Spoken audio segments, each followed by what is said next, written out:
बिस्मिल्लाहिर्रहमानिर्रहीम। या अय्युहल्लज़ीना आमनू कुतिबा अलैकुमुस्सियाम कमा कुतिबा अलल्लज़ीना मिन क़ब्लिकुम लअल्लकुम तत्तक़ून। सदक़ल्लाहु मौलाना अज़ीम। इन्नल्लाहा व मलाइकतहु युसल्लूना अलन नबी या अय्युहल्लज़ीना आमनू सल्लु अलैहि व सल्लिमू तस्लीमा। दुरूद व सलाम।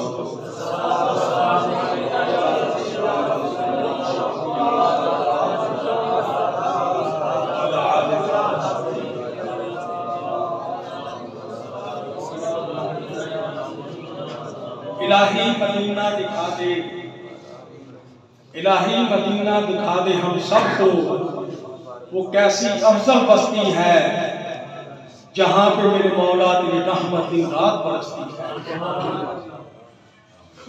हज़रात मोहतरम बरादरान तरीक़त, बरादरान इस्लाम, अल्लाह रब्बुल इज़्ज़त जल्ल मजदूह का शुक्र है कि ये जुमा मुबारक, ये इस्तक़बाल रमज़ान मुबारक भी है और आशिक़ मदीना, फ़कीर मदीना, फ़ाज़िल मदीना,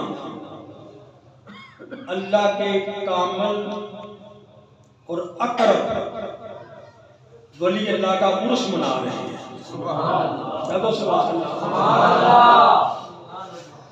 टाइम थोड़ा है, बातें ज़्यादा करनी है। आप भी ज़ौक़ शौक़ मुज़ाहिरा करें। रमज़ान शरीफ के 2 फ़ज़ाइल बयान करता हूँ।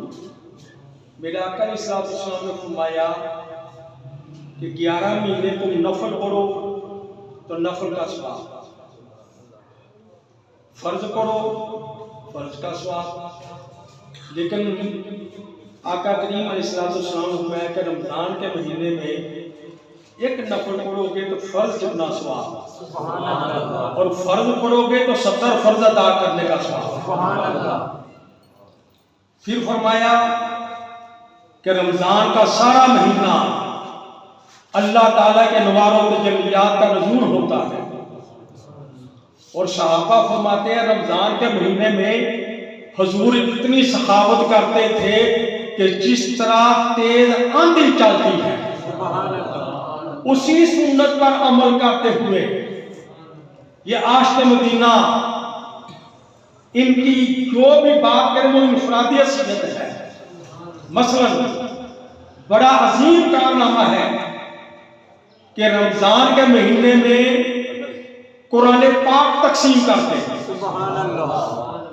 मैं हाजिर हुआ फरमाया कि अल्लामा साहब ये कुरान पाक, तो मैंने असली जरूरी तो बरीक लफ्जों वाला तो मेरे जैसा कमजोर नजर वाला भी होता है। बड़े कुरान पाक फिर आना, मैं 4-5 दिन के बाद है तो बड़े कुरान पाक लो अल्लामा साहब बूढ़ों को लिख के लगा दिया बाहर कि जिनकी नजर कमजोर हो बड़े कुरान पाक ले। फिर मैंने हजूर ये तो साथे हैं, तर्जमे वाले भी होने चाहिए। तो मुस्कुराए के फरमाते हैं अल्लामा साहब तर्जमे वाले भी कुरान पाक आ जाएंगे। फिर हाजिर हुआ तर्जमे वाला आल हज़रत का तर्जुमा और साथ कुरान पाक की तशरीह और तफसीर भी। ये आपका एक मिसाली कारनामा है कि कुरान पाक रमजान के महीने में तकसीम फरमाते थे। फिर हर साल बड़े लोग उर्स मनाते हैं, दाता नेपुरी का, गौसे आज़म का, मुजद्दिद सानी का। लेकिन ये आशिक़ मदीना की एक इनफरादी हसीयत थी कि हर साल 12 रबीउल अव्वल के दिन आप अलैहिस्सलाम के वालिदैन तो ये बैन ताहिरा का उर्स मनाते थे। आपकी सीरत सुनो, यूं नहीं इतना कर्म हो गया।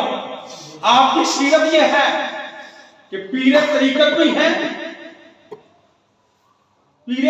भी है और रहबर शरीयत भी है और हाफ़िज़ कुरान भी है और दीन के आलम भी हैं।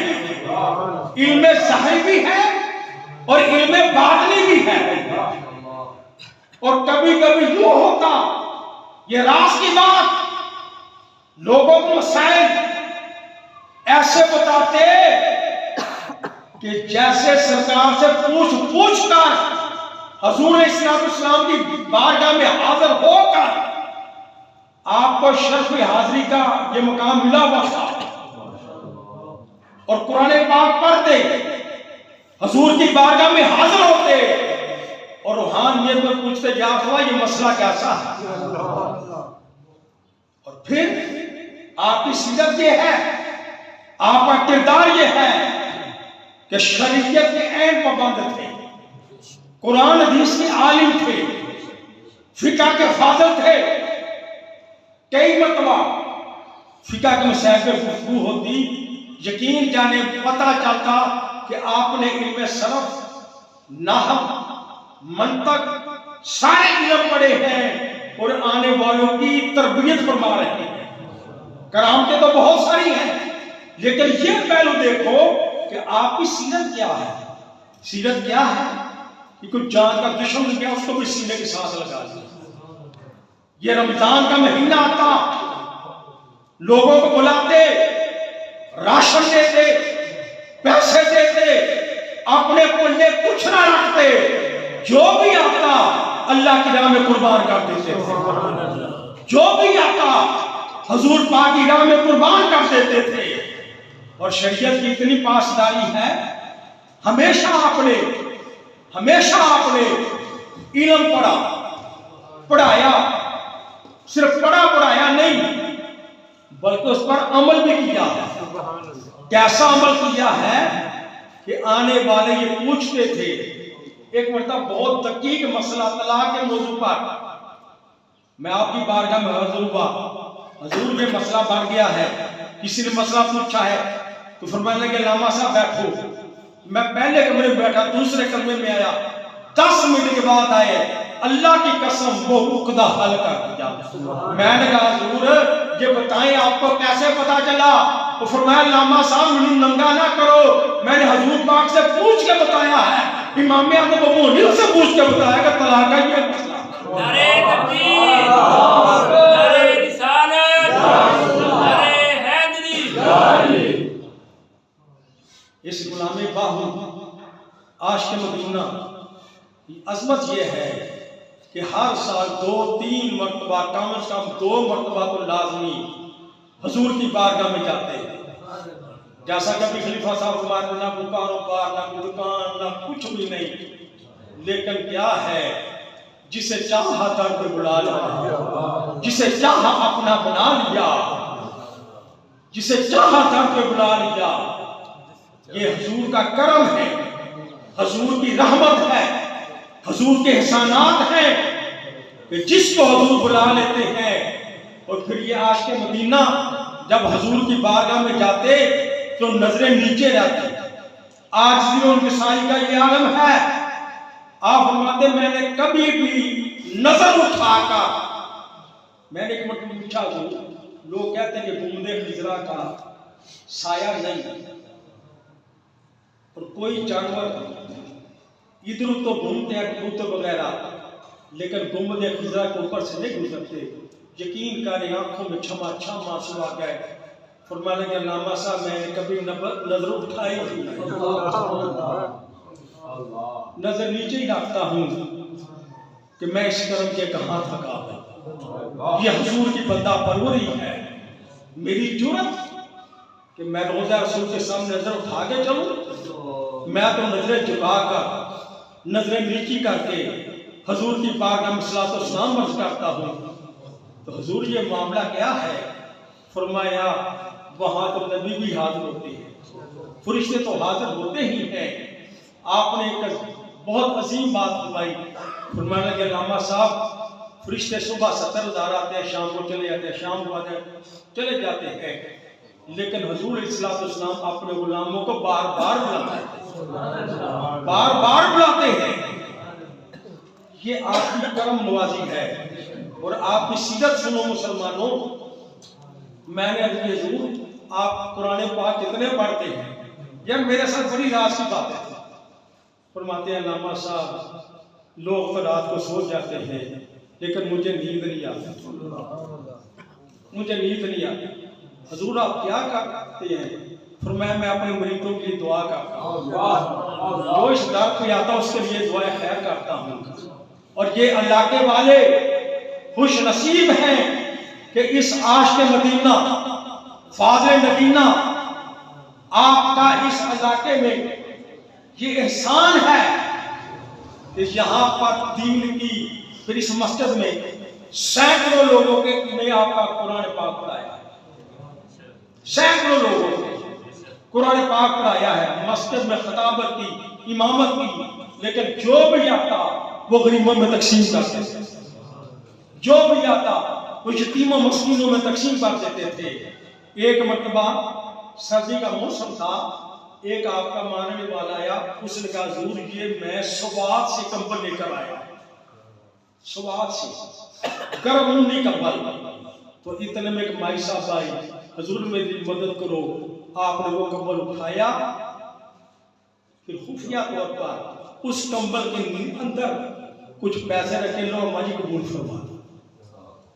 एक औरत आई, हुजूर मेरी बेटी की शादी है। फरमाया कोई बात नहीं, मेरे बैठे बैठे उस अम्मा जान को 25,000 रुपया अदा किया था। यार कहां से ऐसे बोली है? ये फकीर मदीना का फैज है। आपकी सीरत सुनो कि खुद यहाँ साहब मौजूद है, खुद पानी में डूबकर खाना खाते कभी कभी, और आने वालों को गोश्त के साथ। दोपहर का वक्त था, मैं आता फोन करता, अमर जल्दी आओ, अब्दुल्ला जल्दी आओ, लामा साहब मैं खाना लेकर आओ। मैं कहा जरूर खाओ। फरमाते नहीं अल्लामा साहब मैंने खा लिया है, आज नफ्स कहता था कि गोश्त का मैं इसको पानी में डूब के खाया। अल्लाह ज़ीना आमन व कानू यत्तकून, ये मोमिन तकवे वाले परहेजगार थे। उनकी सीरत, ये खुलफा, ये इस दरबार के मतवली साहब बैठे हैं।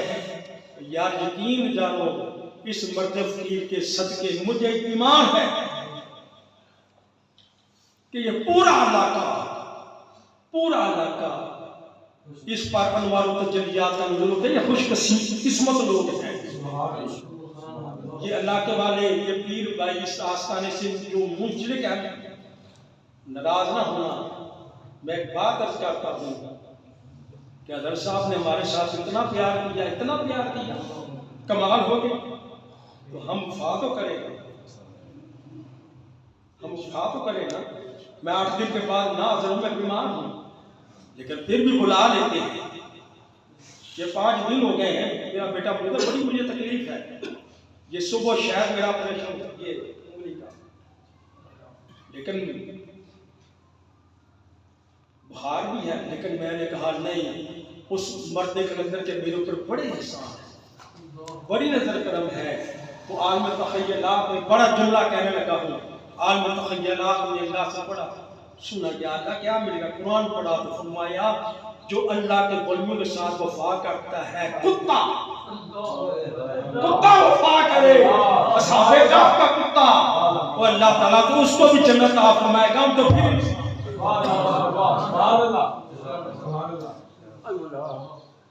किताबों में आया है कि कई जानवर वो जन्नत में जाएंगे अच्छी निस्बत की वजह से। सालेह अलैहिस्सलाम की ऊँटनी, असहाबे कहफ का कुत्ता, इसमाईल अलैहिस्सलाम का फिदे में आने वाला दुम्बा। सुनो मुसलमानों, वो कीड़ी जिसने कहा था कीड़ियों चुप जाओ सलमान का लश्कर आ रहा,